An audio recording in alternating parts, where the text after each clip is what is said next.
At ito na nga ang aming version ng chicken macaroni salad.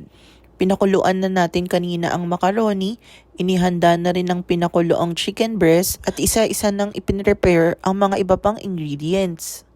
Tara, simulan na natin. At ang bida sa lahat, mayonnaise.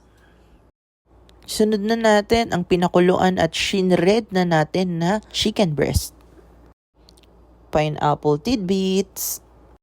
Isunod ang iniluto natin kanina at inislice na ham. Sa ayaw at sa gusto nyo, maglalagay kami ng raisins dito. Tapos pickles, carrots. Halo-haluin na natin. Tapos dagdagan na natin ng mayonnaise, black pepper, and white pepper. Timplahan na rin natin ng asin. At halu-haluin upang matansya na natin ulit ang texture. Dito nga pala sa aming version, maglalagay kami ng condensed milk at cheese. Ayan, kapag natimplahan na natin, ready na tayo na i-mix siya sa macaroni.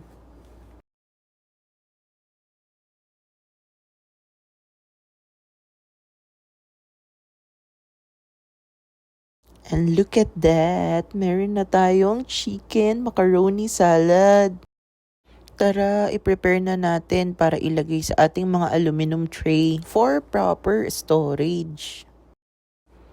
Ang sarap! Kain tayo mga kangasab! Ito ang aming version ng chicken macaroni salad.